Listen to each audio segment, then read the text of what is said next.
Hey guys, Marcus here with Meet and Greet. Welcome back. We're making a spatchcock turkey today, and we're not gonna do fancy wet brines or dry brines, and I'm not gonna show you how to make a fancy compound butter that we're gonna shove underneath the skin, and we're not gonna do some kind of fancy injection. No, my friends. Today is all about simplicity. Yes, the beauty is in the simplicity.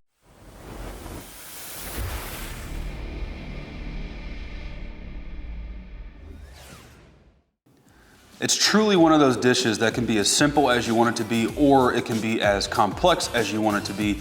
And the beauty is neither one is wrong. It's all based on not only your preference, but it's all based on your preparation and really how much time you have to prepare. Now, as I mentioned before, this video is going to be a DEFCON 5 turkey scenario video, meaning Thanksgiving is in 2 days, let's say, and you're scrambling around the holidays and you realize you didn't get your turkey 5 days ago and you didn't give it time to thaw out, and you're shopping for a million other ingredients, and this turkey needs to be the smallest problem you have on Thanksgiving Day. Well, you're in luck, my friends. Today I'll show you exactly how to do that. So for starters, this turkey I bought last night at 6:30 p.m. I did not buy it 5 days ago, and when I bought it, it was completely frozen. This is a 13-pound turkey. It was frozen as a rock when I got it. I've been thawing turkeys this way for many years, and I'm sure there's probably some forum out there that's gonna tell me that doing it this way is just not food safe, but this is just how I do it. You do it how you want. Thaw your turkey how you want. But what I did is I got this home at 8 o'clock. I washed out my sink with Dawn dish soap. I scrubbed it down and made sure it was very clean. I filled the sink with cold water, and I just put my turkey in the cold water and I let it thaw for, I think I let it thaw until I went to bed. I think I went to bed at like 11 p.m. or maybe 12 a.m., somewhere in there. So for 3 or 4 hours, I just let this turkey speed thaw in the sink filled with water. Then right before bed, I took it out, I put it in the refrigerator, and I woke up. And then by the time I woke up the next day, this turkey was 95% thawed. I mean, it was pretty much thawed. Then what I did is, as I was preparing for the video and getting all my ingredients together, I pulled this turkey out of the refrigerator, dropped it back into a clean sink full of cold water, and I just let it sit for another 30 minutes or maybe an hour, and this turkey is perfectly thawed. Now, as I mentioned before, we don't have time to dry brine this turkey. The name of the game today, my friends, is we have to get it spatchcocked, we have to get it rubbed down, and we have to get it on the smoker. Now, here's our turkey from the store. This is just a young frozen turkey. And I say young, I don't know how old he was or she, but it says young. So this is a young frozen turkey, and it's 13 pounds. The other thing to note with this turkey is part of the reason why I am not wet brining this, other than the fact that I don't have time. Remember, the scenario that I draft up is I have like less than a day to produce a delicious turkey. So in this scenario, I don't have time to wet brine this for 24 or 48 hours, nor do I have time to dry brine it. This turkey from the store, it comes pre-brined, okay? Pre-brine from the store has sometimes it's about 9 to 12% of things like chicken broth or turkey broth, salt, sugar, and then of course they throw in other natural flavors, whatever that really means. But this is going to be salty enough because they pre-brine this. I just make a little slit and then I will go over the top and I do my best to try to catch all of those juices in the bottom of our bag. And I'm sure, because I know you, I just know you, and I know that this is not your first spatchcock turkey video of the season. You have flown through many videos probably prior to landing on this one. And I say that because I know you've probably seen someone else on the internet spatchcock. So I'm not gonna take a bunch of time and walk you through all of the granular details, because really there are no granular details. This is just a cheap pair from Hy-Vee, I think. It's gonna take a little extra elbow grease because these aren't like Dell Strong or anything crazy.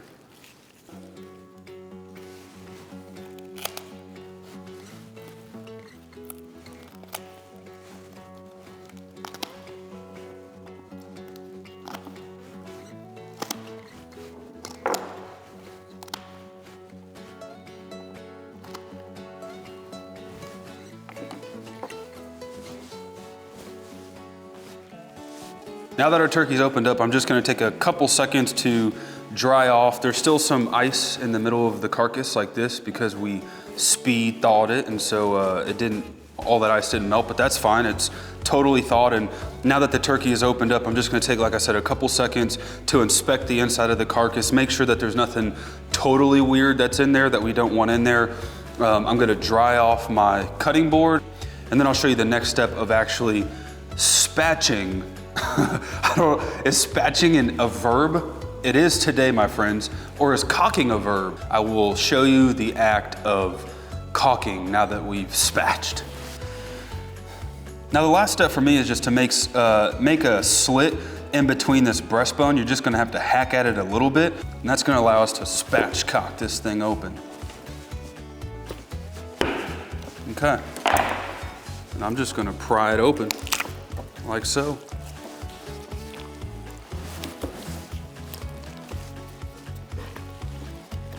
See how it's laying more flat already? Give it a couple CPR pumps right in the middle. And that is the quintessential spatchcock look. When you cook it, you'll fold these back under there, and it'll cook just like that. Now remember I told you guys, in addition to cooking hot and fast in order to get the skin exactly how we want it, I had one other tip that I wanted to deliver to you guys. And the tip is the following. In this cast iron skillet, I have very hot water that I have boiled. And an old culinary trick on poultry specifically, when you're trying to get that skin that you want, is to take the raw turkey, chicken, whatever it might be, but in this case turkey, take the raw turkey, ladle over very hot water, and then dry brine it. Now, in this scenario, I don't have the time to dry brine, but ladling over this boiling hot water will do everything that I need it to do. So I'm just going to position this in a way where I can get this skin to lay pretty much how I want it to. And then it's this simple, guys. I'm just gonna take this water and drop it right over the top. Now you might be wondering, what the heck are you doing, Marcus?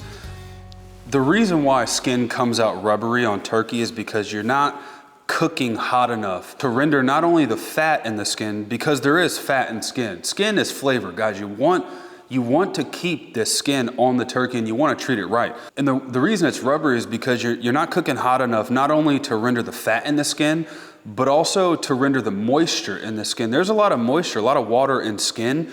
And if you don't take it hot enough, it gets too rubbery. The reason that we're taking this hot water over it is because it'll insta-blanch the fat and the moisture in this skin. In this pot, maybe I have half a gallon of water. I might not use all of it. You're just kind of going by eye, and you're just kind of trusting the process that this hot water will in fact do everything you need it to do. Don't worry, you're not gonna cook the meat underneath the skin. That's really not possible. But again, I just want to take this hot water to the skin. Now guys, the trick to this is it's got to be hot. This water has got to be like boiling, scorching hot. Do not let it cool down to room temperature. It can't be warm. You've got to get hot, hot water. Okay. And that's it. I like what I see. Very important you dry this down. You do not want it wet. On the underside of our turkey is the face of the carcass. Now, unless you are just a savage human being, the likelihood of you eating the bones and the carcass is slim to none. So seasoning underneath for me is literally just a formality. I am a big advocate for you season all corners, nooks and crannies and sides of the meats that you're cooking. And so because of that, I just can't allow myself to not season both sides of this turkey, but frankly, it doesn't make a huge difference. So I have some duck fat here.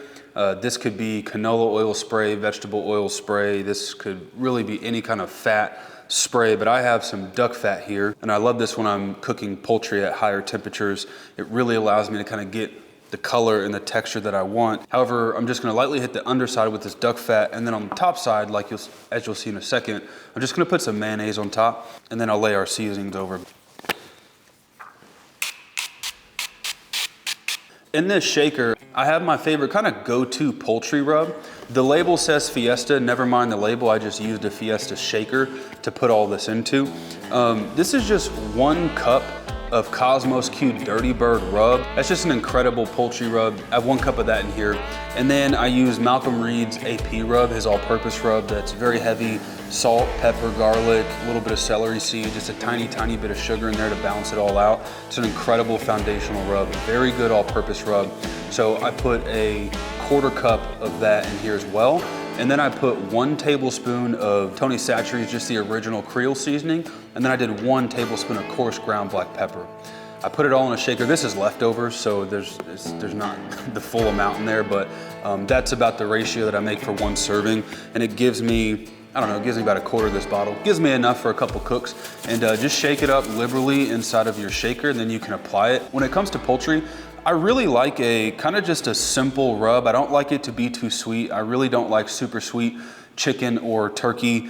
I like a seasoning. I like a rub to be very well balanced. I like it to be kind of salt and garlic and celery seed forward. And then if I'm blending the rub myself, I love to put chili powder in there. I love to put paprika in there for the color, a little bit of cumin. And so that's kind of the flavor profile that I'm going for. And then what I like is a back end touch of just a tiny amount of heat. I like that heat to come from white pepper, which is why I did just a tablespoon of that Creole seasoning, because Creole seasoning is very white pepper forward. It's got that kick to it. It's very salty as well. And so you only need a tablespoon. And so that's kind of the methodology behind this blend here.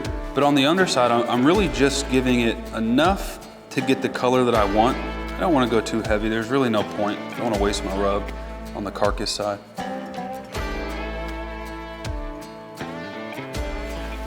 And that's it, guys. That is it. Now on the top of our turkey, again, I just have some mayonnaise. If you don't have mayonnaise and you have any kind of spray fat, I could very easily hit the duck fat. And a lot of times I do. I'll just spray the top, but I happen to find some mayonnaise in the refrigerator, kind of need to get rid of it. And so I figure, hey, let's hit the top with this mayonnaise. And then what I'll do is I'll hit the top with this mayonnaise, I'll put my rub on, and then I'll tack my rub in with this spray. You'll see in a second.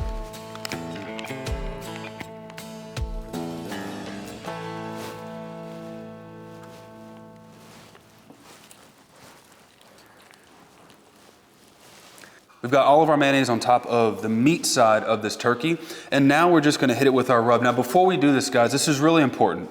I despise overly salty turkeys and chicken. If you give me an overly salty brisket or hamburger or something, for some reason, it doesn't bother me that much, or a steak. But when it comes to turkey, I do not like overly salted turkey. Why do I tell you this? Keep in mind, look at the package of your turkey. Make sure that if it is pre-brined, wet brined, they have already infused this with enough sodium intermuscularly. Intermuscularly? Yeah, I mean, the turkey soaks up that wet brine. There's a salt solution they put in the wet brine. So it's already got that working for it in the sodium department. This rub has a fair amount of sodium as it is. And again, remember, we have the Creole seasoning in there, which is very salty. So now we already have a wet brine, salty turkey with a fairly salty rub. If you were to inject this, which my preferred injection is the Tony Chachere's, just their original Creole injection. If I were to be injecting this, guys, I would just put a couple pumps into the breast and a couple pumps into the thighs, and that's how I would do this. That injection is very salty. Most injections are pretty salty. If I were to be wet brining and injecting and putting a rub on, I would just do a butter-based injection, meaning I'm not gonna inject something that's high in salt because it's already absorbed a lot of salt. Why am I telling you all this? Just keep this in mind, guys. Keep in mind that if you're making this for like a Thanksgiving, or if you have 2 to 5 other sides and then you're gonna end your night with pie, it's perfectly okay to just give it enough flavor to not overpower the entire meal. If you have, like my family does, mac and cheese and some collard greens and some cornbread and some stuffing and some gravy and some cranberry sauce on the side, you got a lot going on. You really don't need to overdo this. Let this be the star of the show in a very simple way. Okay, have I talked over a mayonnaise lotioned raw turkey carcass enough? I think so. Let's get it rubbed up. I'm just doing one general coat over the top, and then I'll start to move these legs around to get underneath the legs, but I just want to hit everything that's open and easily accessible. And I'm just going fairly light. I'm not dumping it on there, just enough to know that I'm gonna have the color. Every bite that you take is gonna have some seasoning on it. I like the look of that. Now I'm just gonna start to lift these legs up and spread the skin out to reveal what wasn't hit.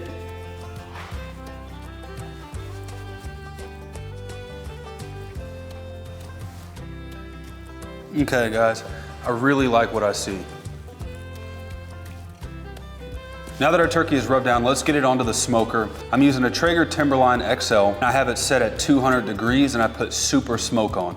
I'm gonna let it roll like that for about 30 minutes. I want this turkey to absorb as much smoke flavor as possible because we're not gonna be rolling this thing for 5, 6, 7 hours.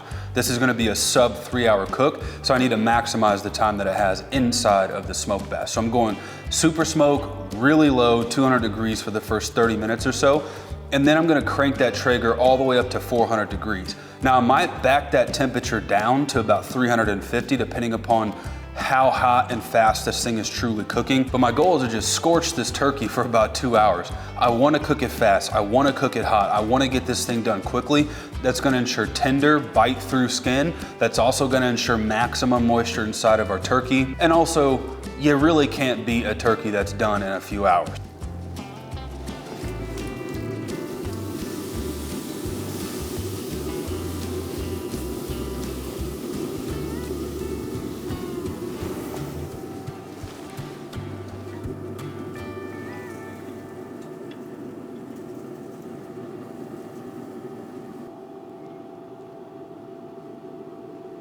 Turkey to me is all about layering flavors, and there's so many different ways to do it. Like I said earlier, you can wet brine. I've lifted that turkey skin up before and I've shoved in like a compound butter. I've also lifted that skin up and put seasoning inside. I've done a combination of both. I've done compound butter and put some seasoning underneath the skin. Like I said, there's a lot of different ways to do it, but today it's all about my go-to turkey recipe. Again, if I had to do it one way and only one way and I had to nail it, this is exactly how I would do it. This is the ghee that I'm using, just a grass-fed, pasture-raised, organic ghee. It doesn't have to be this fancy. You can get any ghee that you can grab from the store. If you don't know, guys, ghee is butter, but it's butter less the moisture, the H2O. And also ghee is void of the milk compounds, I guess. I don't know what the technical term is, but the moisture content inside of the butter has been cooked out, and all of the cream particles, the milk particulates inside of butter has been removed as well. So what's left over is just, in my opinion, a slightly more flavorful, kind of nutty, higher smoke point butter, and I love this. We'll drop in some rosemary, we'll drop in some thyme, we'll get it nice and warm, let those flavors start to combine in our cast iron skillet. And then what I'm gonna do is use a head of parsley. This is just literally, it's bundled parsley with the rubber band still around it from the store. And I'm gonna dip this inside of our butter mixture, and then I'm going to use it to mop our turkey. It's gonna be a thing of beauty. Normally what I do when I mop meat is I use my mop. But for this one, I thought, how could we just squeeze out any ounce of extra flavor that we can use to layer into our turkey? And I was like, hey, parsley. We could use a head of parsley. So today I'm gonna use some parsley, but if you don't have parsley and you have one of these, just anything to get the butter mixture on top of our turkey. Let's get it assembled. Let's get it in the Traeger to keep it nice and warm and smoky, and then we'll check back when it's time to use it. Look at that. Look at that. Beautiful ghee. Love this stuff.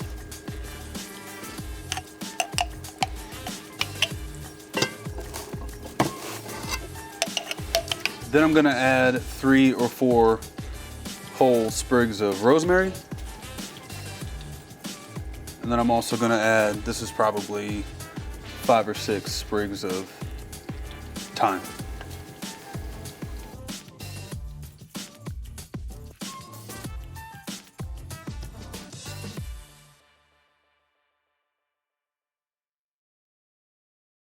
Instant read thermometer is in our turkey and it is looking incredible. Right now it's actually temping right at about 136 degrees. So yeah, I'd argue another 45 minutes and this bird should be just about perfect. See you guys then. Nightfall is upon us, my friends, but so is the completion of a beautiful turkey. Guys, this thing looks amazing. The likelihood of me carving this entire turkey up on camera, slim to none. There are plenty of videos on how to carve a turkey, so frankly, I'm just gonna cut this quarter out. Oh my goodness.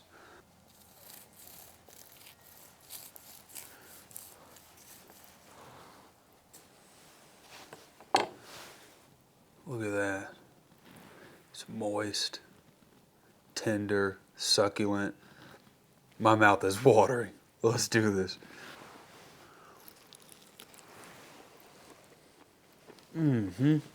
What an amazing turkey. Hello, my friends. It's Marcus from the future, meaning the main video that you've been watching is from the past, and this is me later, forward. And I wanted to drop in because, well, it's turkey season and I barbecue for fun and I barbecue for a hobby and for the passion. And obviously I run this channel.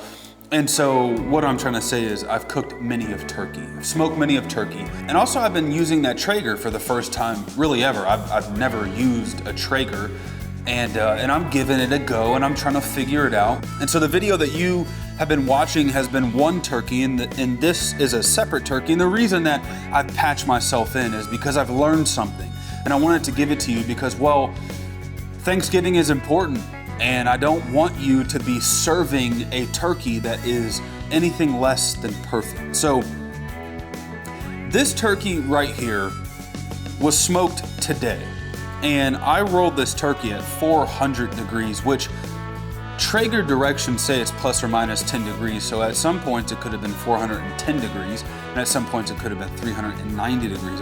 Why is that important? Well, there's some cracking on this turkey, if you can see. A little bit of cracking, and that's okay.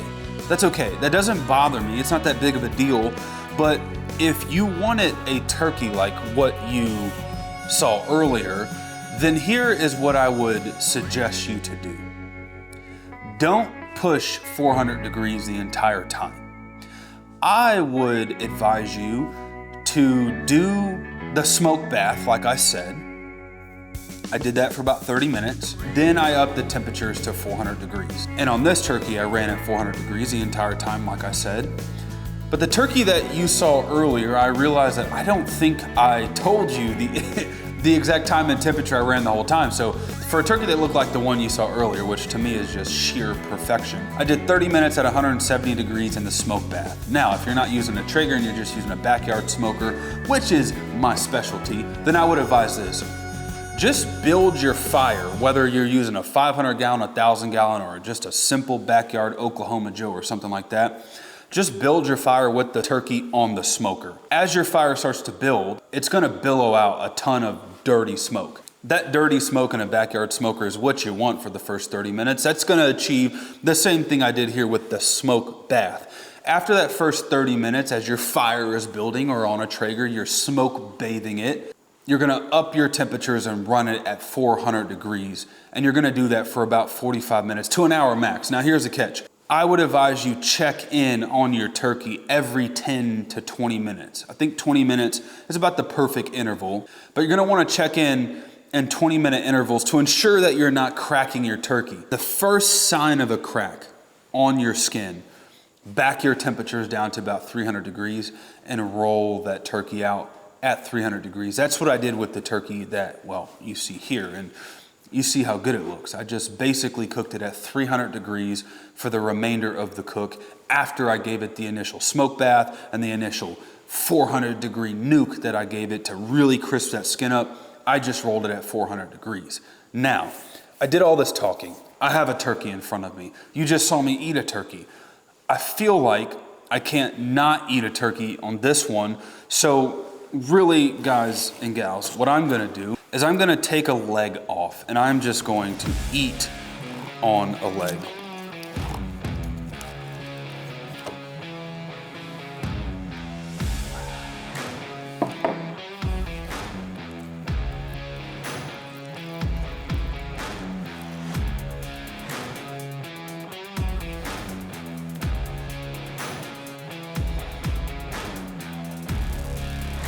That's not fair.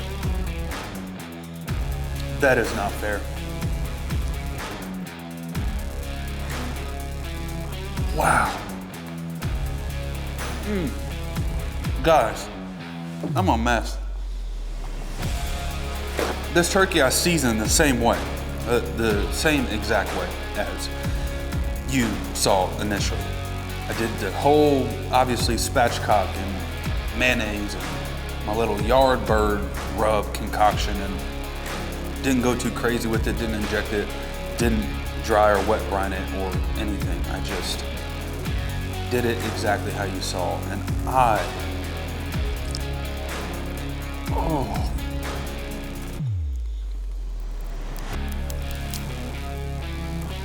hear that crisp? Look at that. The whole thing, just here. Let me do you a favor.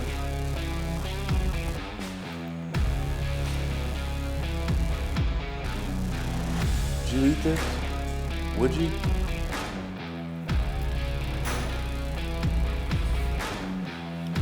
So good. Are you guys tired of seeing me eat? I'm not tired of eating. Oh yeah. Okay. So let me eat some of the breast. That's what you want, right? Some breast. Turkey breast, you nasty. Look at how this breast just peels right off the bone. Here, look at that.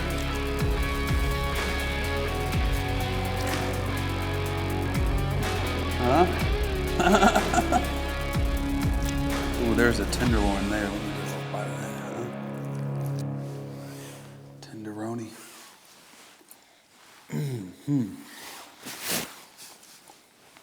I have a mangled turkey. Here's our wing. How do I not take a bite of this while I put this up? Yep. I am on a tear. Okay, I got my board cleaned off, respectfully. Now I want some of the breast.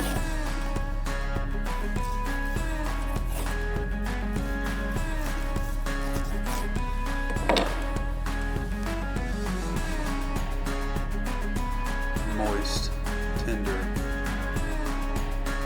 just how you want it.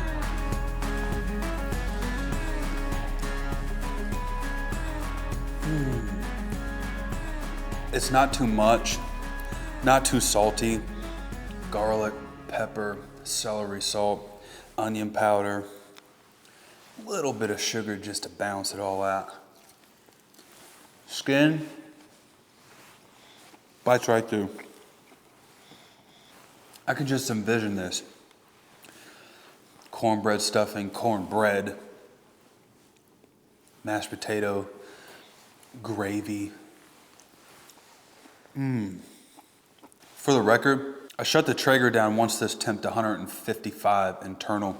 I knew it was gonna carry at least another 10 degrees or so. I know, all of culinary and barbecue tells you to finish a turkey at 160 degrees internal, right in the breast. I'm just not a fan of that. I like it to be a little bit firmer, slightly drier than what 160 gives you. Now, I'm not saying cook a dry turkey. I'm just saying for me, it's my personal preference. I like there to be just a little bit more structure. This is totally moist. I mean, I just showed here, look. Look at the moistness, guys. It's dripping. Do you not see it dripping? I did not wet brine this. I did not use any tallow. Look at my pinky finger. It is feeding the ground moisture. It's dripping. It's moist. And I bet this cooked every bit of 165 degrees. It's just my preference, again. Have you seen me eat enough? Can you guys do this?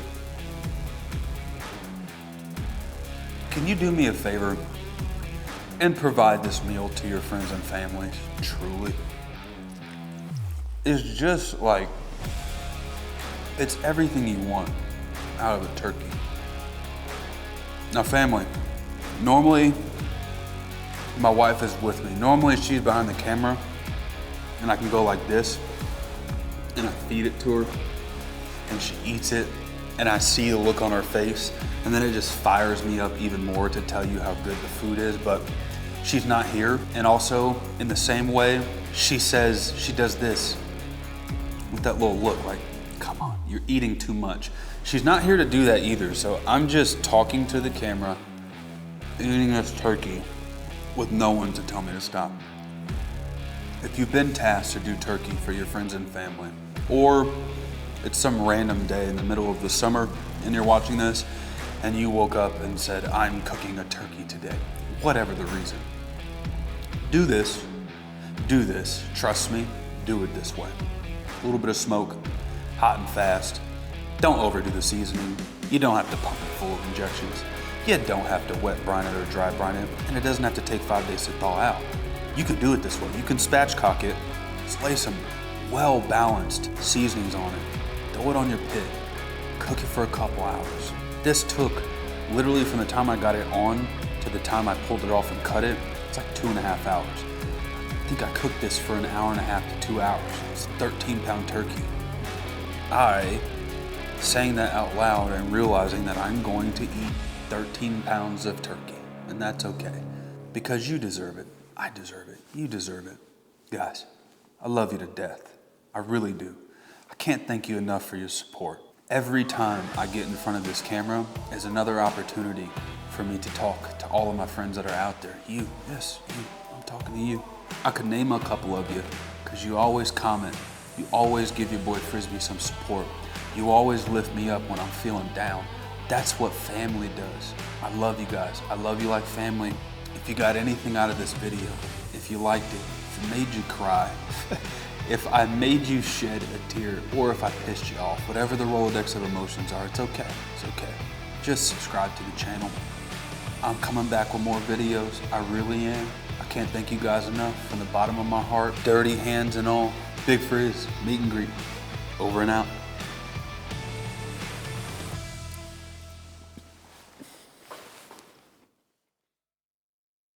If I had some freaking gravy, pour it all over. Are you still watching this video? If you're still watching, you're like me. You're like me. You're a glutton. You just know. You just know how good this tastes. You can taste it through the camera. Okay. All right. I'm out, officially.